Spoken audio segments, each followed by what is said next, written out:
Yo, yo, yo, yo, yo. We are back. It's been a minute. It's been too long. It's hard to find time when it's quiet that I could do this, but I really want to keep pumping these out. I love doing them. And this time, since it's been a little while, I got a lot of randomness to talk about.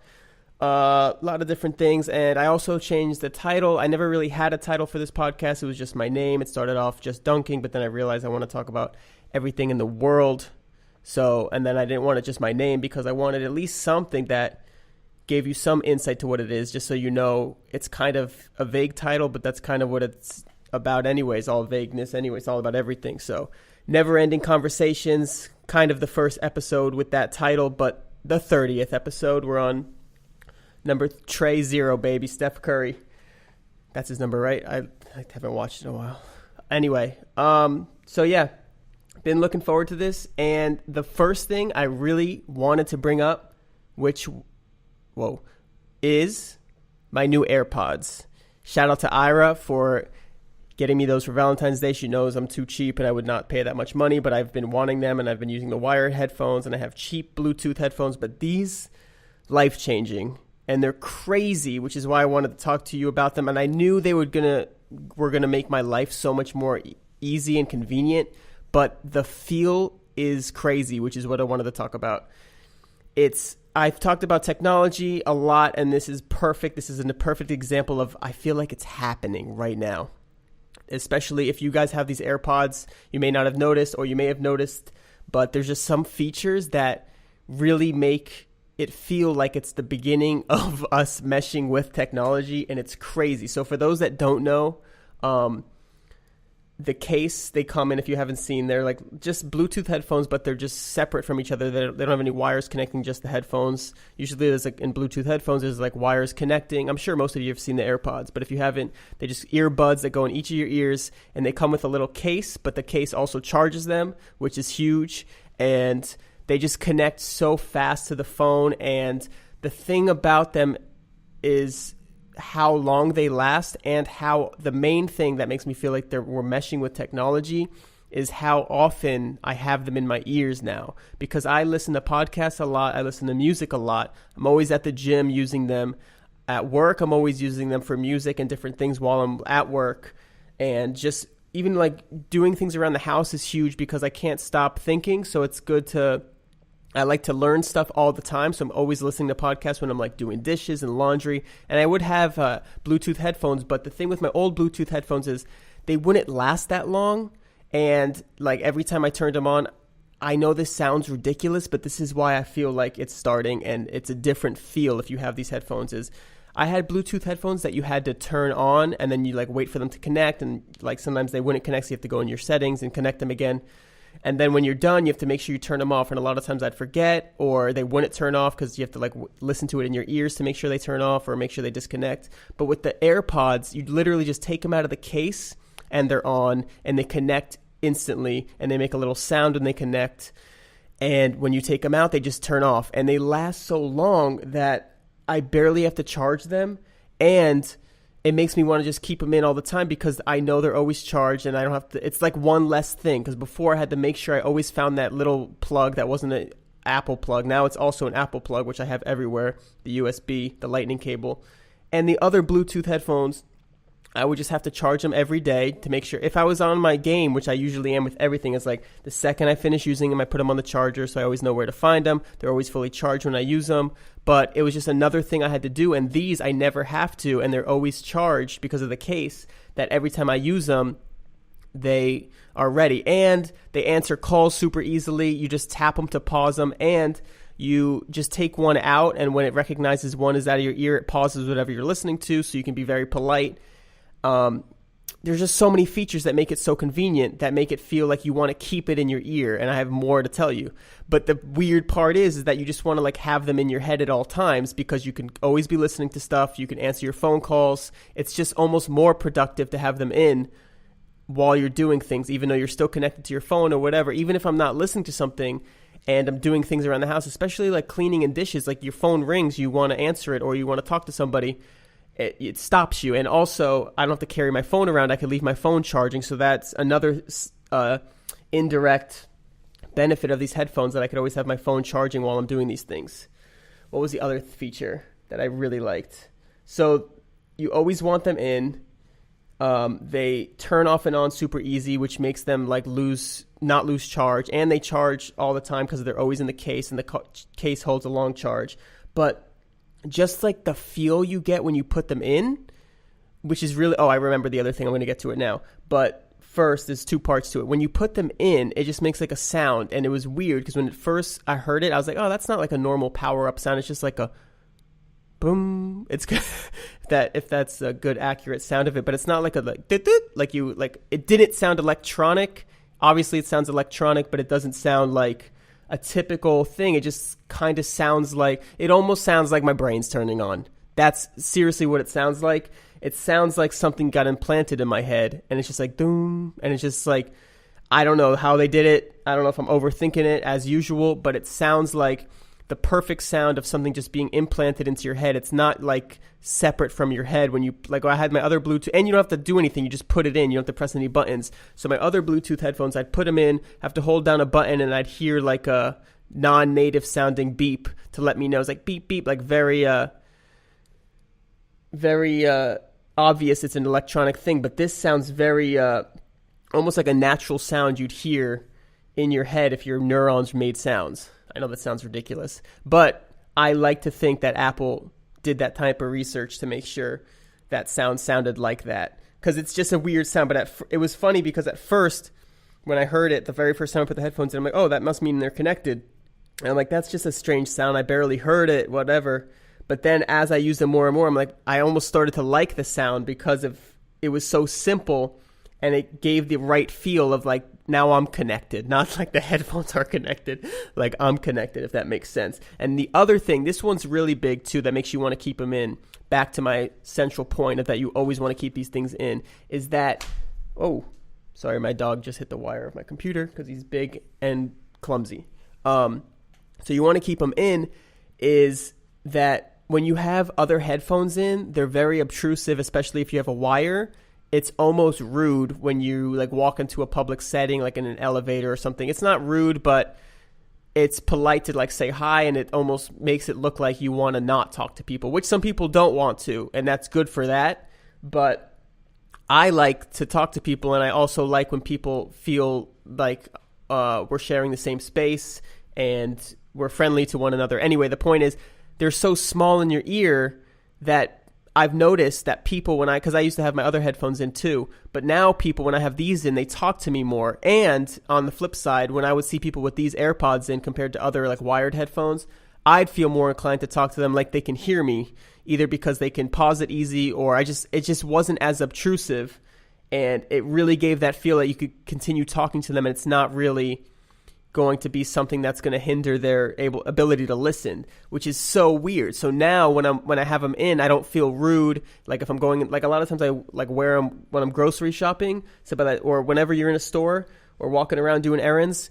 And if you're at the cashier, they can just talk to you, and I could pause them super quick. They might notice I tap them or something like that, but it's like so minor that they just talk to me, and it's just, I feel less rude. Like I didn't want to have my wired headphones when I get to the cashier. I'd usually like take them out, because I would, you have to have an exchange. You have to say, like, they tell you how much it is. They say, why'd you get this? What are you making? Am I coming over for dinner? And you have to fight them to say, no, this dinner's for me. I'm just kidding. But you get the point. And it's just strange. It's a really strange feel, and I've been freaking out over them. Even though it's just such a small thing, it makes it feel like the first step. Like it's crazy how they got a different feel out of these headphones than just like putting them on your head. Non-obtrusive, they last forever, and they're super convenient. The convenience is always what Apple sells, and there's like $160, and I swear they're like they do sound good. Like they're definitely better than my cheap sounding Bluetooth headphones, but they're not like incredible, but they're still better. But I feel like 75% of the price is just convenience factors, and those convenience factors make a huge difference. I have them all the time, and it's just weird, man. It's just like you just want to use them all the time, and they sync to my computer. So if I'm on my computer, I could just flip a switch, and now they're connected from my phone. They switch to my computer, so it's just, I always have them in. You're gonna catch me with them in all the time now. It's crazy. And they just, it's crazy. It's really crazy. And you could talk on them easily. I've had no problems with that. Other Bluetooth headphones, if they don't have a wire, they don't sound that good. So these, they capture your voice really well. And that was the other thing. And it was just really crazy. All right. And the other nutso thing, I have so many things. I don't even know what I'm talking about next. But one thing that I did come across lately that's really, really got my mind running is that the simulation theory, which we're all living in a simulation, like the Matrix type thing. And I know it sounds crazy, but first of all, what makes it crazy is that like the smartest people we know, like Elon Musk, my boy, and Neil deGrasse Tyson, they like are on the side of it's most likely that we are in it because of like the evidence, not the evidence, but the circumstances, which is just mind blowing. But the scenario they say is basically if you can conceive that our technology, no matter how long it takes, just keeps advancing, we'll be able to create games just like we create games now. They'll just be better games like The Sims or any like shooter that you play that you're in the game and you play with other people online. We can make characters that look more and more realistic. And if you can make those characters have free will, basically, then in that game, that's basically our life in that game. And then if you are able to do that, then those characters can then in turn, however long it takes them, they can make the same computer system with the same type of game. And the point is, since they can make a game and they can have as many games as they want within that game and as many people as that are in each one can keep making, it just exponentially grows to how many simulations are in total. That if there's that many simulations, if there's billions and billions of simulations, our reality we're in right now is only one of those billions of possible simulations. So the chances of us not being a simulation is 1 in a billion.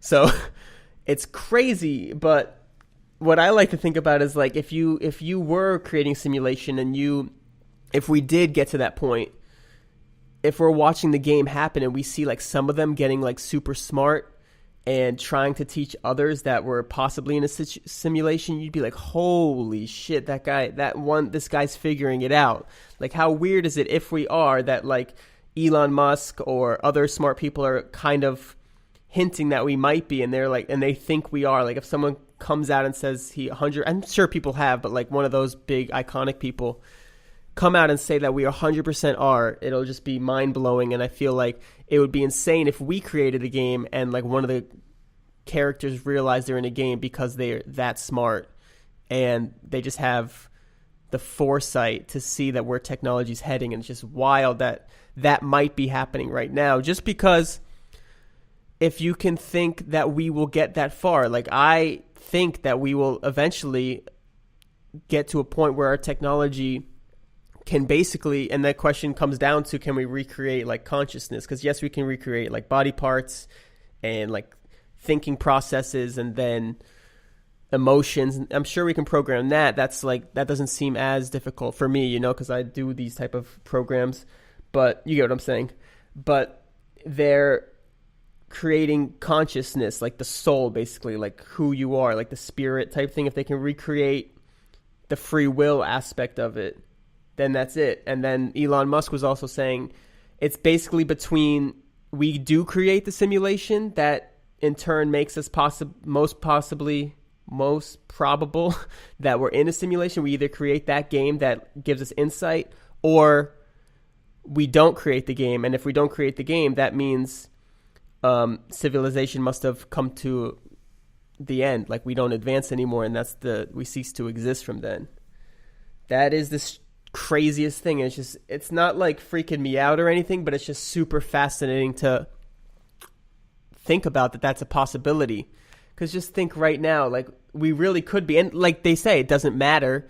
Even if we found out we were and there's nothing we can do, we can't get out of it, this is all we know, so it doesn't really matter. So it's just more things to live your life to the fullest even more, just because it might not even be a real life, right? I guess I don't know, I take it that way. I take it positive, because then whenever something's going weird or you're like afraid to make a movie, be like, this could be all a simulation. You could be someone's project. That sounds so bad, but if you think of it like that, you could turn into a positive, be like, it doesn't matter that much, and then you do it. But it's going to be weird when we get to the point and we create the game. Because I think we will. I don't know, not in our lifetime. I mean, probably not. But if we, like he gave Elon Musk, back to him again, you could all find these little talks on YouTube. But one good example he gave is like we made Pong, the first video game ever where you just have like the two paddles and the little ball going across the screen.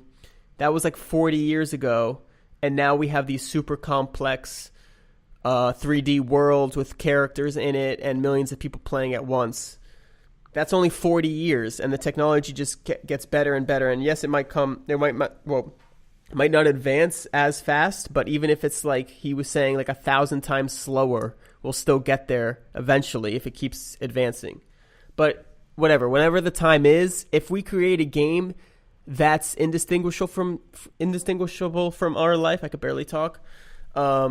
It's going to be super weird to not question our own reality, because if we create a reality that's so close to ours with people that are in it, we'll be like, how do we know that our ancestors before us or whoever like didn't do this already? How do we, if we're able to do it, how do we know that we were the first to do it? And that's what's weird, is that if we're able to make it, that means in the game they can make it, and then down the line, billions and billions of repetition of the same thing. Then there's a billion to one chance that we were the first to make it, which is friggin' nuts. And that's it. That's pretty much all I wanted to say about that.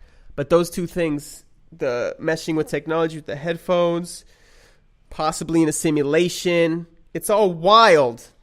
But it's just weird because I feel like we're getting to that weird point of the more we're on the edge. Like before it was like, oh, it's brand new technology, all this possibility, but now we kind of can foresee where this is all going, and it's really weird. And I like it just because, like, what else are we going to do? Just like enjoy this to the fullest and not explore? I like to keep reaching and see where we go. I mean, I'm not even doing it. I'm just like, I got AirPods in my ears. That's my extent of it. But dude, get these AirPods if you can. Just save up some money. If you like listening to podcasts and music all the time, it's a game changer. It's amazing. They connect seamlessly. All right, I'm done selling these things, but you get the point. Now on flipping it to a new show I watched, one of the greatest shows on Netflix right now, Queer Eye for the Straight Guy. Yep, that's actually one of the best shows. It almost made me cry. It was literally like the best 5 people. What it is 5 gay guys help out a straight guy that has no fashion sense or no life, basically. But the reason why I say it's the best show is because they were just so overwhelmingly friendly.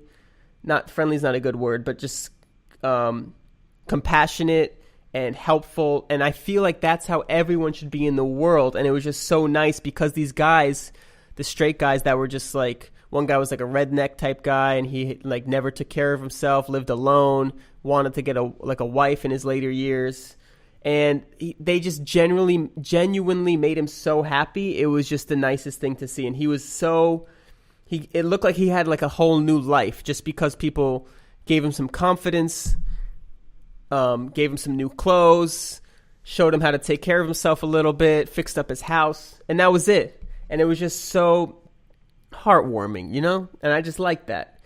It's like I watched most of the did I watch all of them? Yeah, I think we watched all of them, but it's not like any mind-blowing show or anything. I just love the aspect of how nice they were and how like the people they picked to do over were like, some of them were like really, it goes back into like just being who you are, and a lot of them were like ashamed or embarrassed, or they didn't want to break out and they weren't being true to themselves, so they kind of got like, one guy was like a nerdy type programmer guy, and he was, can you believe I'm talking about this? You didn't see this coming at all, did you? But I did like it, so I wanted to bring it up. He was like a nerdy programmer type. He was like sheltered. He didn't want to let his coworkers like into his life. He would always like joke around, and he just never really had any deep connections with anybody. And he was very alone. And like, as they like gave him confidence and cut his hair, it sounds ridiculous, but he broke out of it and he was like super happy, and he you could tell he just like needed a little bit of a push, and he got that, and it was just so nice to see somebody who was going down the wrong way. And he also admitted that he was going down like a depression route and like spiraling down, that he was feeling bad, like he wanted to do it but he didn't think he could, or like he wanted to be open with people but he didn't know. And like I think that's where like the gay guy aspect comes in, because they kind of just overwhelm you. They're like super open about everything, so I think that's part of how it helps them break out of their little shell, I guess, if they are stuck in the shell like that. So I guess that's what the dynamic is. But it was just nice to see other people helping out. It was more about like the mental what do you call it? I don't even know. Just more about the mental aspect of changing their mindset about who they are and helping them be themselves, which was just so sweet. And I loved it. I love that show. It was so nice. It was nothing but goodness and joy, and I just wanted to be a part of it, but in a different way. I don't know anything about cutting hair, but you get the point. It was really nice, and it seemed real. Like there was some parts that seemed like scripted and things like that, but the people who were getting do-overs, like when they like showed them the new haircut, they were genuinely happy. And they seemed very down at the beginning too. They seemed like very in a bad place, like a very dark place. A lot of them lived alone and they didn't know how to talk to people, or they had no confidence, and it was getting worse. It was a spiraling because they had no confidence, they had no one to talk to, and then since they had no talk to, it just would make them sadder. So I loved it. But there should be more of that. And more on that, I guess I have to touch on this. I made a video about it on YouTube, but the reason I liked it so much is because there's too much of this depression in the world and things like that. And there was just that shooting in South Florida, where I'm from, if you didn't know. And my little cousin was actually in the school when it happened, and she was unharmed, luckily. But one of her good friends was actually killed. And it's just insane because it was a former student, I believe, and he had mental illnesses. I heard like he had depression from some girl or something like, I don't know. Of course he has mental illness, but even if it's just extreme mental illness that can't really be helped by just talking to the person, that's just an extreme case, and there's different things you can do. But overall, I feel like more people need to help each other. And we all have differences, and we all have things we don't like to do or feel uncomfortable with, but I feel like we all need to be more comfortable with everything and help each other be more comfortable, because we're all we have. And I don't like to see these horrific tragedies and things like that, and they're happening more and more, and it's just crazy. And I feel like there's more platforms for people to help each other, and I would like to see more of that. And I try to do my part and be open, because I feel like when I'm open, it helps other people be open. And that's kind of what happens in that show, as I was saying, in the dynamic. So that's why I had to bring it up, and it led me to that. So I feel terrible for that school shooting, but those people at Stoneman Douglas High are doing great things. They're doing all these type of movements to try to make this one of the last times it happens, and just get laws passed and things like that. And it's great, and I'm sorry for everyone that was involved. And it was really crazy because it was close to home for me. Like I've heard about these things, these shootings, and you hear all these mass killings, but to know somebody that was there while the shooter was there and escaped, luckily, a family member, to be in it, it's really, really crazy. And it's a place like 20, 30 minutes from where I grew up. It was just the town over, and it couldn't be more real now. It's like you hear about these mass shootings and you're still disconnected, even if you read up everything about it, even if you go there. But until you have somebody involved, even a cousin that's not like immediate, I mean, I guess that's immediate family, but still, it's just crazy because like she could have been one of the victims, and it's insane. And I don't even like to say that, but it's wild. It's just, this happens anywhere, anytime, and I feel like it's because there's disconnection with people and their true feelings, and people aren't listening to them, or, oh, bless you, Garrison. Oh, another one. And yeah, we can do more. And they're learning a lot more about depression now, that it's not just, because people before were just chalking it up to like a chemical imbalance in their head and things like that. And sometimes it is, I guess, but there's a lot more. There's a lot more like deep-rooted causes, and there was like people that were hurt by that, and some people that kind of took advantage of that notion. meaning like they took advantage of it because if they had a chemical imbalance, they could just chalk it up and take pills and kind of say, yeah, it's a chemical imbalance. This is why it was like an answer to their problems. And they liked the pity. Some people are like, everything is poor me, things like that. So they would have an excuse now to be like that. They would say, my brain literally has a chemical imbalance, but now they're coming out with, now it's not. But like other people too that did not think like that. They tried to get out of it. People were just throwing pills, covering up their symptoms with depression and things like that. Like there was a chemical imbalance in their head, and they weren't getting better because they weren't addressing the root of the cause, the root of the problem, and they were just like covering up their symptoms to make them feel happier and things like that. But there's so many underlying things that there's so much more scientific research now that I don't know any of it, but I listened to a lot of it on other podcasts and I read up on it, and I can't reiterate it. But basically, there's just connections that are from like traumas in your past or any type of thing that may have happened, and you just kind of spiral outward. And if you don't address those problems, if you don't open yourself up or look into yourself, you're never going to find those problems. You're just going to see the result, which is just the sadness.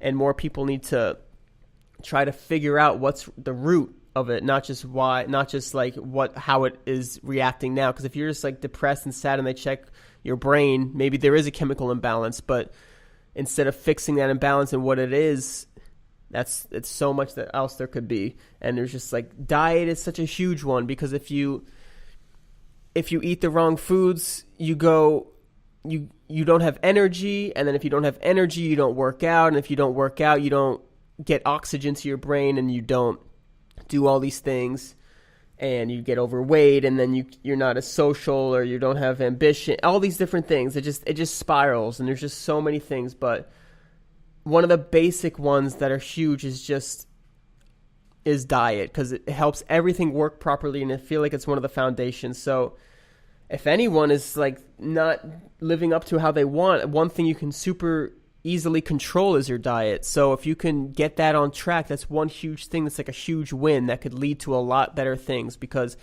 all you got to do is eat healthy. You'll feel better. Your body will work better, and then you have more energy to do things. And it's just one thing that you could really easily control, and it'll affect a lot of things that could help. Anyway, more on health. I don't think I touched on this in another podcast, but I definitely wanted to bring it up, and it's heart rate variability. I'm sorry if I already brought it up, but I have it written down and I don't have it crossed off in my little list here. But did I talk about it already? Anyway, I'll just say it quick. If you have seen it, sorry, skip this part. But heart rate variability, I learned about it, and basically it's like a good way to test your central nervous system. There's a way to measure your heart rate, and that's like when you're running and things like that, and you can see how fast your heart's going and how slow it's going at rest, so you can see how healthy your heart is. But there's another statistic called heart rate variability, and that kind of also tells you how well your heart's working on that day. So for example, the person I was listening to on a podcast that explained is you can use it when you first wake up and test your heart rate variability, and then determine what you should do for the rest of that day. And what heart rate variability is when your heart beats, it beats, and there's different amount of times between each beat. And the more difference, the more variability there is between beats, the healthier the heart is working that day. And it might not be unhealthy, I don't know if that's the right word, but it may be like fatigued, So if you have high variability, that's a good thing. That means your heart's working. You want the high variability. I don't know the reasoning behind that. That's something you could look up, but the fact is, if you have high variability, it's good for your heart. So if you wake up and you were planning on doing like a high intensity workout, and you check your heart rate variability and the variability is high, then you definitely can do that, and your heart's ready to go. But if you wake up and your heart variability is low, it may be a day that you take it easy. Do some yoga, do some walking. I feel like I've said this. Do some swimming, something like that. I think I touched on this already, but that's it. I'm not going to talk anymore just in case I've already said it. But basically, it's pretty cool. You just get like a device. I think it's like $50-$60. It's like wraps around your chest, I believe. You can get it on Amazon, but you can just test it, and it's good, because there's always days where you feel like you have a lot of energy, but then when you get to the gym and you try to do stuff, you just feel like dead. You just feel like you can't lift anything, you can't jump, you can't run fast. You just don't feel that extreme energy and you may overtrain yourself. And this heart rate variability, we've always talked about the central nervous system gets fatigued, it gets burnt out. Even if you like rest, you feel awake because you slept really good or something like that, but your central nervous system may be burnt out. But with this heart rate variability, it may be a way to kind of test your central nervous system, which is really cool. And that's something I love, and I've talked about a bunch of times that if I can learn about my central nervous system and figure out when I'm feeling good. Now I don't have as much as a problem because I definitely take a lot more rest days than I did. But it was just really interesting that now there's like more measurable ways to see that central nervous system, which is dope. So I actually might get one soon and test it out and see how it goes. I don't really know what else. How long has this been? Let's see. Hope this mic is sounding good, by the way. I think I finally figured out how to set it up the best. I guess that's it. I'm going to try to pump these out more often, especially since I want to. I didn't know what else to say. Anyway, I just had a bunch of topics. Today wasn't as random. I mean, it was random topics, but I definitely had a bunch of things I wanted to talk about because it's been a while and I kept writing down things that I wanted to talk about here. I want to make these more regular. I don't know if I'm going to have a day, but just make maybe more like every 3 days or something like that. I don't know if I'm going to have a certain day I do it. I'm just going to do it as often as possible. Just like my YouTube, I'm going to try to do some tips.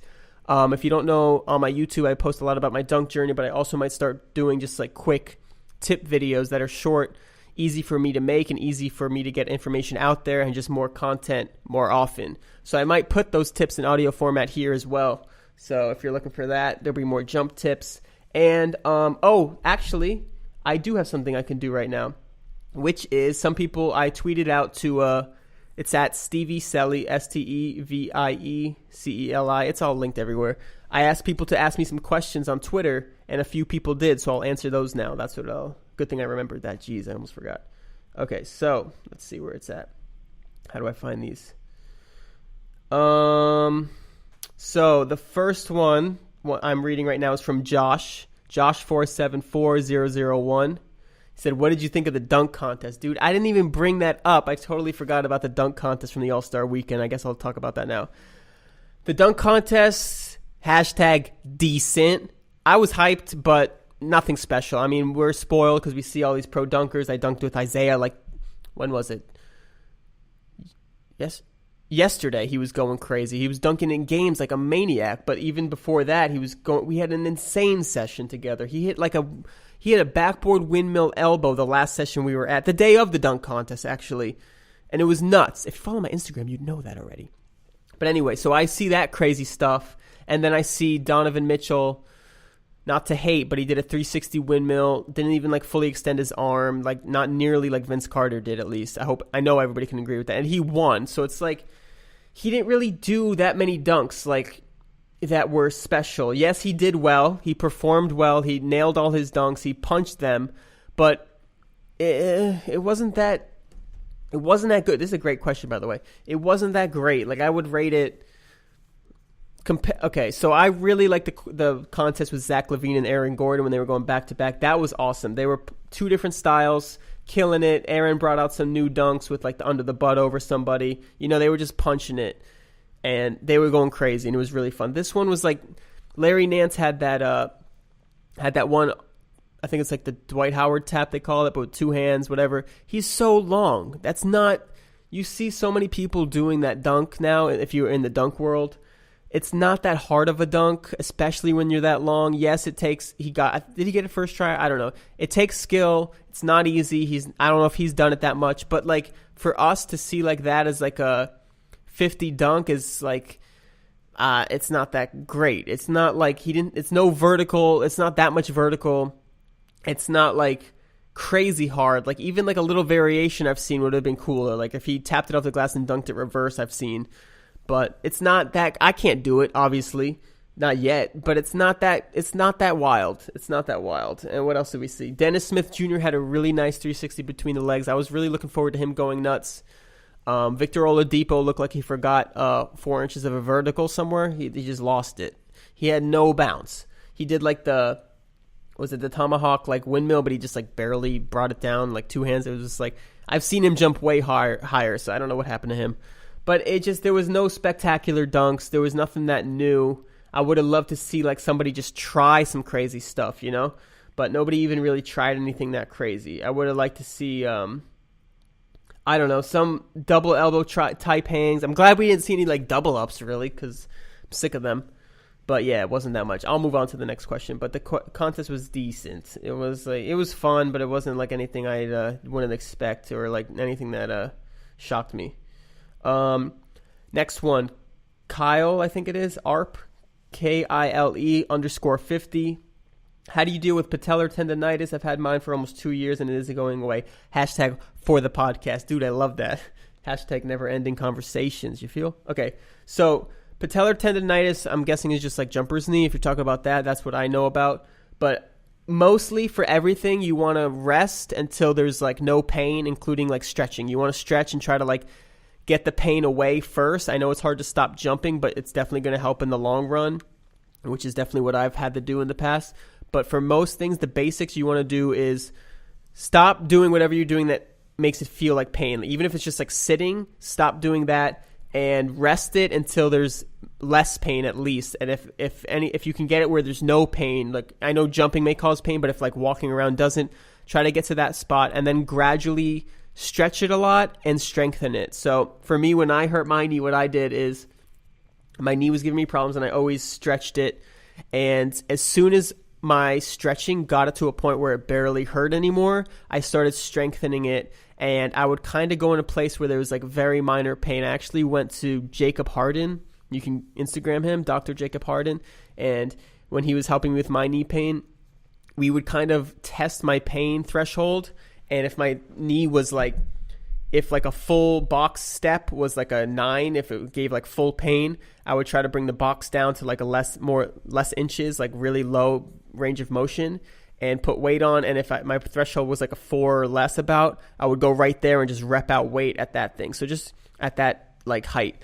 So just that's kind of the idea, is just basically try to get the pain minimized first and then try to strengthen it little by little. So don't go right into like a full squat, but maybe like go to a angle that you can barely feel pain or only feel a little bit of pain, and just rep it out there and try to strengthen those muscles there. And I also like to strengthen like the opposite muscles or like the supplemental muscles. So for example, when my recent knee hurt or just felt strange and I wanted to strengthen it, it felt weird on the way down. So if I was standing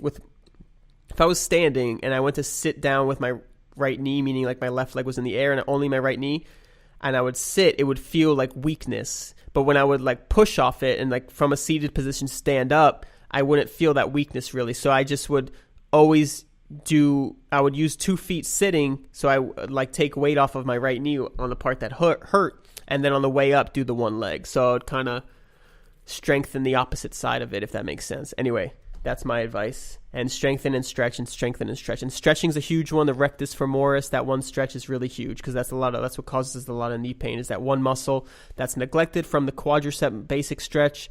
If you do it with your hip pushing forwards, look it up. Rectus femoris. That stretch hits one muscle that the basic quad stretch doesn't hit. So a lot of times that muscle is super tight because people neglect it. Okay, now I got a long one from Sosa the OG. He's got a bunch of questions. Sheesh. I'll read them all and I'll pick one. If I'm training to gain vertical, should I do plyometrics before my leg lifts, or should I do plyometrics on a different day? I definitely think different day, just so you can go hard, because you want to focus on explosiveness when you're doing plyometrics, and like lifting you may want to do strength. But you might want to do like a few weeks of one than the other. Then you don't need to do like all of them at once. It's hard not to do everything at once. You could have jump sessions the same week as plyo. I would say I like to do that too. Sometimes when I'm not jumping that great, if I'm jumping terrible, I'll go do plyos because I can like make gains there and still work the right way. You know, because if I'm not jumping good, sometimes I still have awkward jumps, so I go switch to plyos.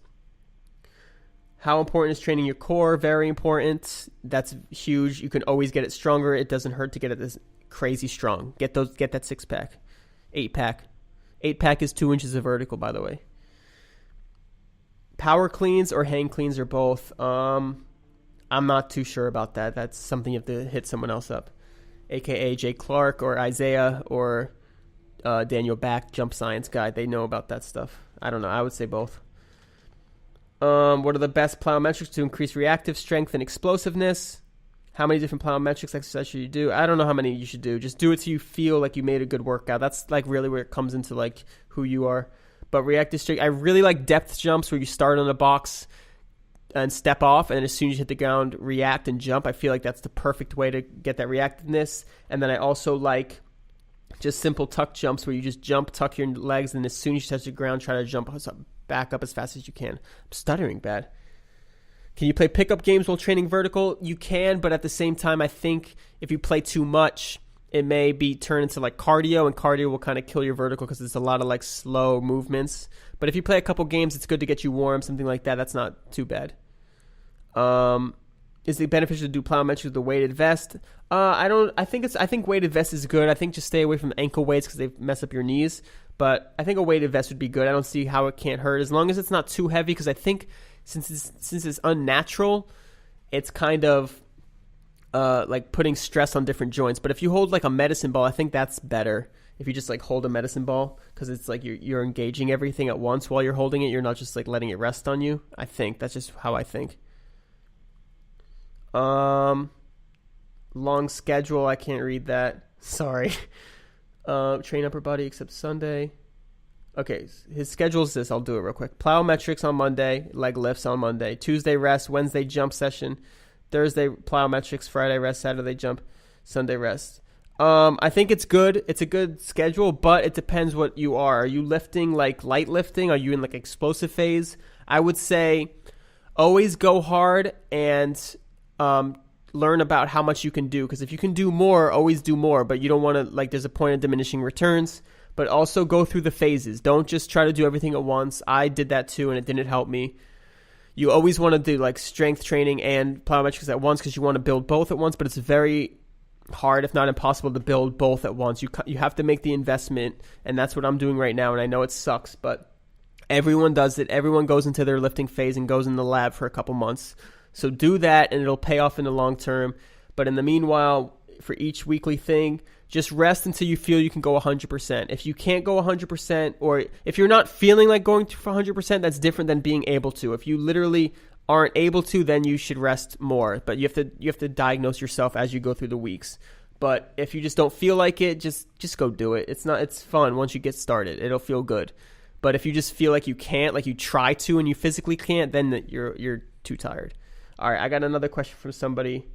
I got to find it, because I know he asked me to read it. Shoot, where'd it go? Did he get rid of it? Yeah, I can't find it. He asked me, where should I ask the question? DM? And I said, yeah, and then I don't have a DM. So,